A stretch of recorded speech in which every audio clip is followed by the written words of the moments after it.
En primer lugar, un tema en realidad no es estadística, sino brevemente tratamiento de sumatoria, así que es algo que vamos a usar ahora en esta clase, pero también vamos a usar en futuras clases. ¿Sí?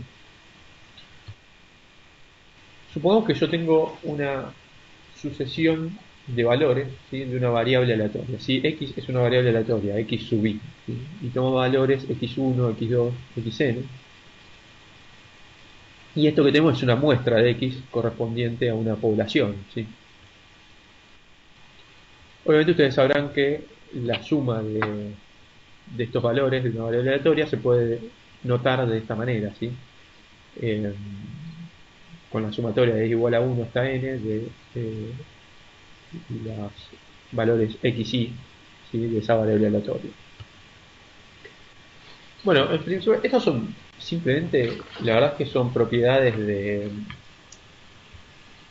de matemática de secundaria, ¿sí? O de primaria tal vez, pero me gusta repasarlas brevemente porque cuando aparece el signo de sumatoria la verdad es que a veces las mentes se bloquean, ¿no? Y no son más que propiedades matemáticas que usamos desde vuelta, desde la primaria y la secundaria, ¿sí? Uno es el factor común, ¿sí? Cuando yo tengo la sumatoria de una constante por una variable aleatoria, obviamente yo puedo utilizar esta propiedad de factor común para sacar la constante de la sumatoria, ¿sí? Entonces eso va a ser igual a la constante por la sumatoria de los valores, ¿sí? De x y. Propiedad asociativa, ¿sí? De la suma y de la resta. Obviamente, si yo tengo la sumatoria de dos variables aleatorias, xy más y sub i, eso es igual a la sumatoria de las xy, ¿sí?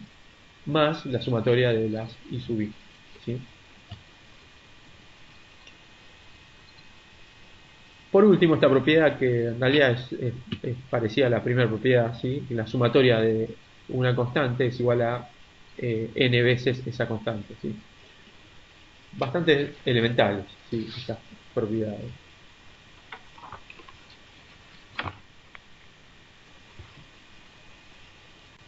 Entonces, estamos hablando de variables aleatorias, pero ¿qué es una variable aleatoria? Bueno, es una función que asigna un número real a cada posible resultado de un experimento o a cada posible observación de una muestra, ¿sí? Es decir, yo realizo un experimento o tengo determinadas observaciones, ¿sí? De una variable y a cada observación le puedo asignar un número real, ¿sí?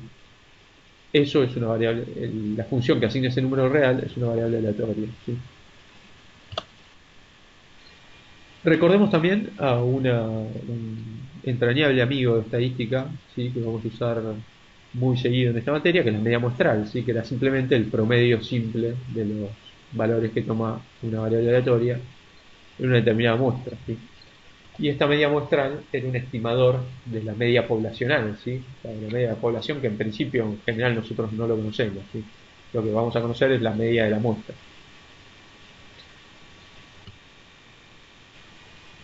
Recordemos también que nosotros podíamos medir los desvíos de esta variable aleatoria respecto a su media muestral, ¿sí? Y que eso lo podíamos notar, en general esta notación se usa en todos los cursos de estadística y de econometría, con la letra X chiquita, ¿sí? Cuando yo les ponga X mayúscula, voy a estar hablando de una determinada variable, ¿sí? Cuando usemos la notación X minúscula, lo que vamos a estar hablando es de la variable x centrada respecto a su medida, ¿sí? O sea, cada valor de x restarle su medida muestral, ¿sí? Y obviamente, si aplicamos las propiedades de sumatoria que vimos recién, si la sumatoria de x por propiedad asociativa, perdón, la sumatoria de x y menos x raya, si le aplicamos propiedad asociativa, ¿sí? Como distribuir, entre comillas, esa sumatoria, ¿sí?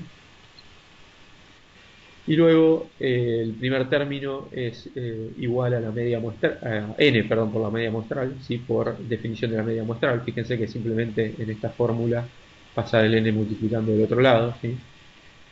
Y obviamente nos queda que la sumatoria de x y es igual a n por x raya. Bueno, eso es el reemplazo que hice acá. Y luego tenemos la aplicación de la propiedad 3 en el segundo término, porque básicamente la media muestral es una constante, ¿sí? Para esta muestra. Entonces, esta sumatoria es igual a n veces la media muestral, ¿sí?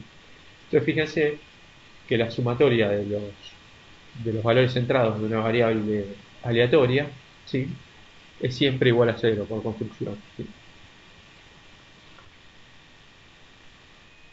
Después también teníamos la varianza muestral, ¿sí? La varianza muestral se podía... Recuerden que la varianza era, digamos, la esperanza de los desvíos cuadráticos respecto a la media, ¿sí? Y obviamente se podía estimar con estas fórmulas, ¿sí? La sumatoria desde igual a 1 hasta n de esos desvíos cuadráticos dividido n, ¿sí? Esto en realidad, yo acá puse esta fórmula porque estoy siguiendo el capítulo 2 de Pindy y Grunfeld, que es la lectura que ustedes tienen para este repaso de estadística. Este en realidad es el estimador asintóticamente insesgado, ¿sí? Después tiene un estimador insesgado que era igual pero dividiendo por n-1, ¿sí? Y esto es un estimador también de una varianza poblacional, ¿sí? O sea, yo voy a aplicar esta fórmula, ¿sí?, en una determinada muestra y voy a obtener un determinado valor para esta varianza, pero esa varianza va a ser un estimador, ¿sí?, de una varianza, de la varianza, digamos, de la población de donde extraje esta muestra, ¿sí?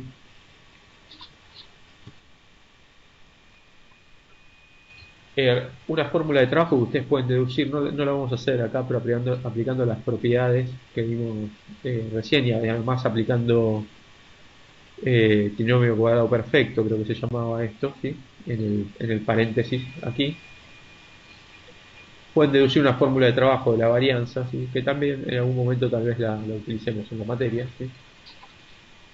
Digamos, en la sumatoria de los xy al cuadrado sin centrar, fíjense que esto es x mayúscula dividido n, menos la media muestral al cuadrado, ¿sí? También teníamos la covarianza muestral, ¿sí?, que ahí básicamente lo que hacíamos era medir la esperanza del producto entre dos variables aleatorias centradas, ¿sí? Y aquí también, bueno, obviamente esto era la sumatoria del producto entre estas variables centradas, dividido n, la fórmula para obtenerla, ¿sí? Y obviamente también hay una fórmula de trabajo que se puede deducir de aquí, ¿sí?, que es la sumatoria de los xy sin centrar, digamos, y el producto entre x e y sin centrar, dividido n, menos el producto de las medias mostrales, ¿sí?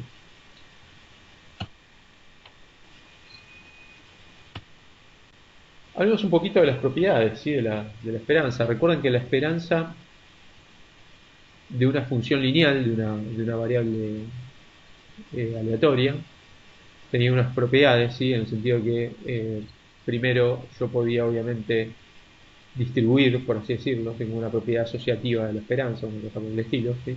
Entonces la esperanza de A por X más la esperanza de B, y que además las constantes yo las podía sacar de la esperanza, ¿sí? Entonces la esperanza de esta función lineal de X termina siendo igual a una constante A por la esperanza de X más otra constante B, ¿sí? Respecto a la varianza había una propiedad similar, pero en el caso de la varianza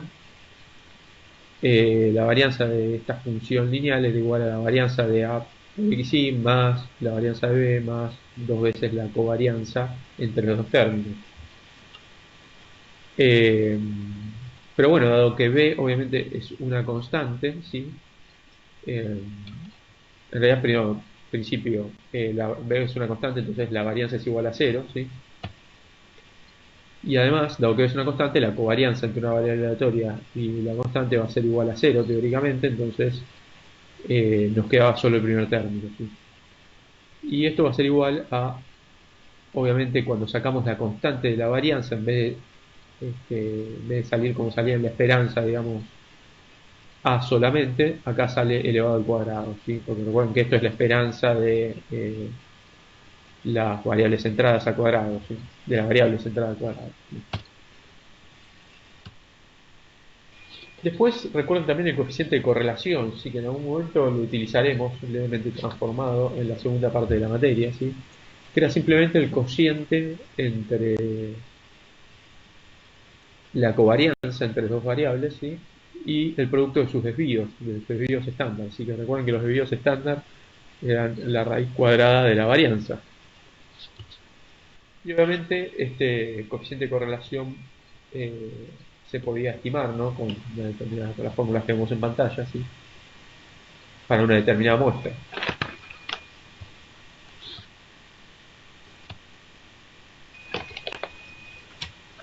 Después también un tema importante que también va a adquirir alguna importancia, en realidad en las dos partes de la materia, en el primer parcial y en el segundo parcial, pero sobre todo en el segundo parcial, en alguna cuestión puntual, es el concepto de independencia entre variables, ¿sí?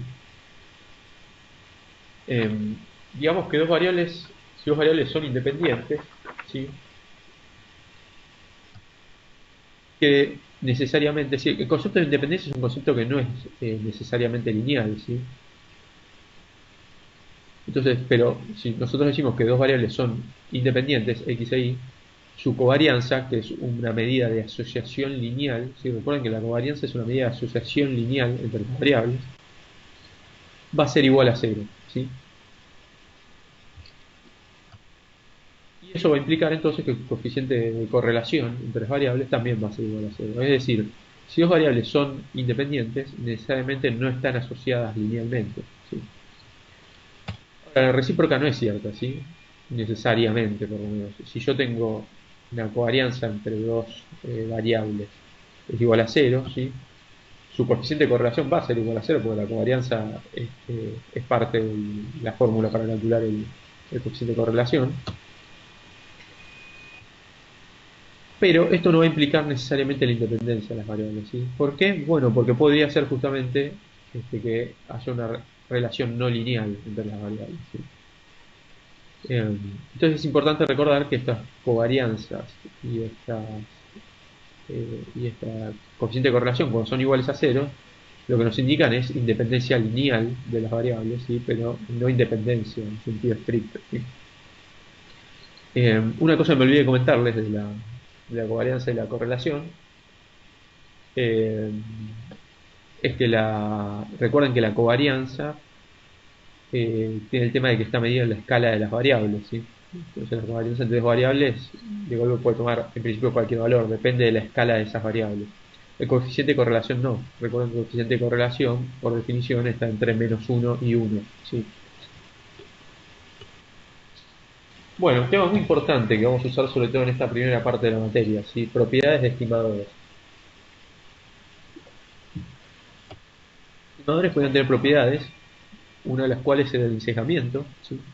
Es decir, y que, digamos, esta propiedad lo que quería decir era que la esperanza de ese estimador sea igual al parámetro poblacional que estamos estimando, ¿sí?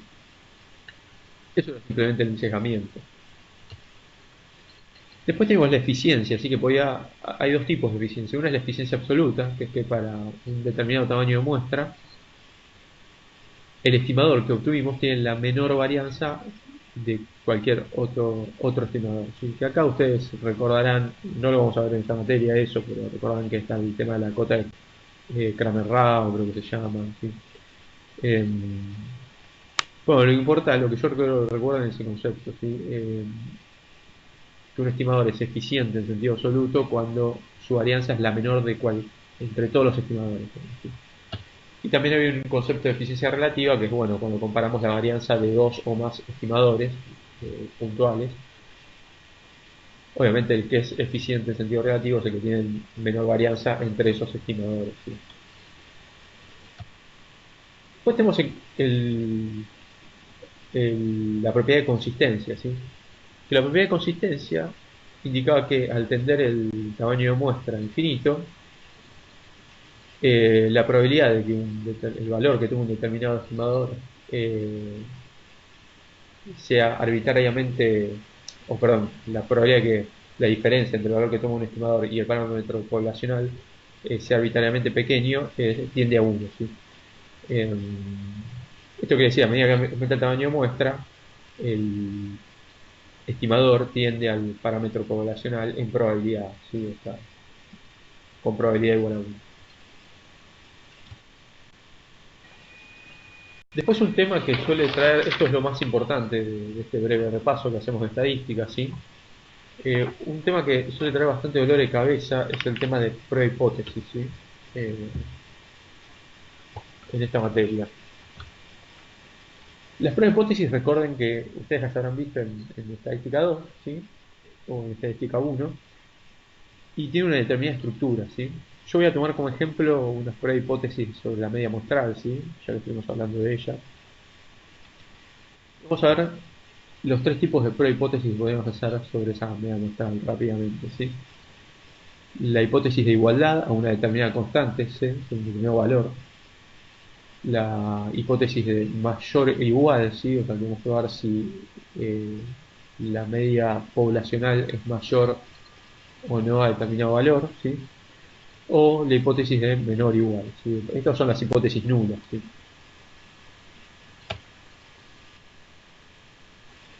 Veamos primero la hipótesis de igualdad, ¿sí? Un determinado valor. En este caso la hipótesis nula era obviamente que la media poblacional es igual a determinado, una determinada constante C, ¿sí? Y la alternativa es que es distinta, ¿sí? El estadístico empírico, en este caso puntual, digo, en este ejemplo puntual, se construía de esta manera, ¿sí? Con la media muestral menos el valor que estamos testeando, ¿sí? Todo dividido por el desvío estándar de la media muestral, que era lo que vemos en el denominador, ¿sí? Y bueno, en este caso puntual, el estadístico empírico es una distribución t-student con n-1 grados de libertad. Y un tema importante para resaltar acá es que recuerden, nosotros para construir el estadístico empírico, obviamente usamos la media muestral, ¿sí? Que son los datos que tenemos, y los datos que tenemos son de una muestra, ¿sí? Pero la hipótesis siempre se realizaba sobre un parámetro poblacional, ¿sí? Siempre se realiza sobre un parámetro poblacional. Nosotros lo que hacemos es usar información muestral para hacer una inferencia acerca de un determinado parámetro poblacional, ¿sí? Y en este caso, como las hipótesis eran igual o distintas, teníamos dos zonas de rechazo, ¿sí? Una a la izquierda, si el gráfico, y otra a la derecha, dados por dos valores que obtenemos de tabla, si se puede obtener de tabla. Y cada zona de rechazo, digamos, si yo tengo un determinado nivel de significatividad alfa, cada zona de rechazo tiene un área de alfa sobre 2, ¿sí? O sea, una probabilidad de alfa sobre 2, ¿sí?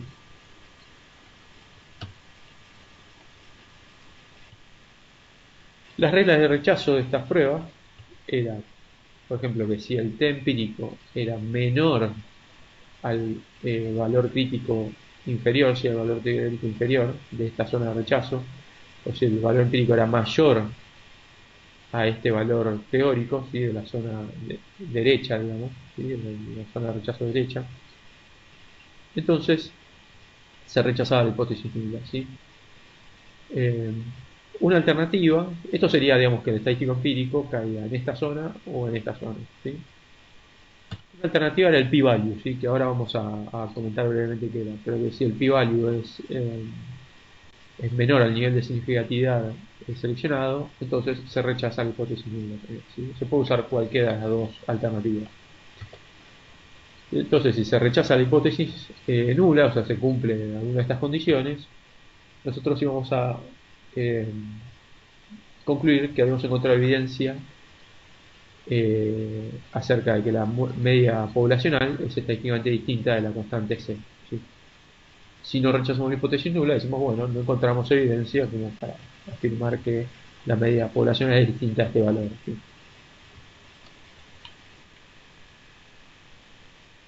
Después teníamos las otras alternativas de hipótesis, ¿sí? De estructuras de hipótesis nula y alternativa, ¿sí? En el que recuerden que la igualdad siempre iba en la hipótesis nula, ¿sí? Entonces yo podía testear que la media muestral, perdón, la media poblacional de una determinada variable X es mayor o igual a C o es, en la hipótesis alternativa, menor a C. El estadístico empírico se construye de la misma manera, ¿sí?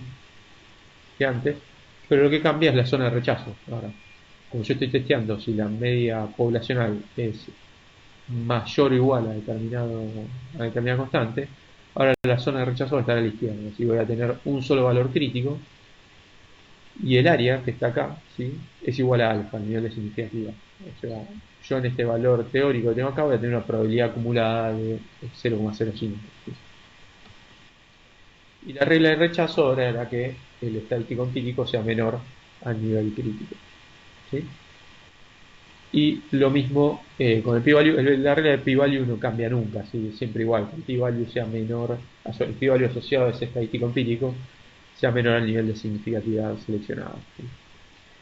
Y obviamente si esto ocurría, podíamos concluir que la media poblacional de esta serie, de esta variable aleatoria X, es estadísticamente menor a la constante C, ¿sí? Y si no se rechaza la hipótesis nula, vamos a decir, bueno, no hay evidencia de que sea estadísticamente menor, ¿sí? O mejor dicho, no es que no hay evidencia, no hemos encontrado evidencia, ¿sí? Y después teníamos la última alternativa, ¿sí? Que era la prueba de menor igual, ¿sí? En la hipótesis nula. El estadístico empírico siempre se calcula de la misma manera, ¿sí? Pero ahora la zona de rechazo va a estar a la derecha, ¿sí? Y este estadístico teórico que tenemos acá va a ser el estadístico de la distribución, ¿sí? Asociado a una probabilidad acumulada de 0,95, por ejemplo, o sea, de 1 menos alfa. Si supongamos que tenemos alfa igual a 0,05, bueno, esto va a tener una probabilidad acumulada de 0,95, ¿sí? Y acá en esta área va a haber una, una superficie de 0,05, o sea, una probabilidad de 0,05, ¿sí? Y la regla de rechazo ahora, si la miramos respecto al valor de tabla, era que el estadístico empírico tiene que superar al valor de tabla, ¿sí? Obviamente la regla, como dije antes, del p-value permanece igual que antes, y si se cumple alguna de estas condiciones, simplemente podemos concluir que la media poblacional de X es estadísticamente mayor a C. Así que hemos encontrado evidencia de esto. En cambio, si no se rechaza la hipótesis nula, vamos a decir, bueno, no encontramos evidencia de que la media poblacional sea estadísticamente mayor a C.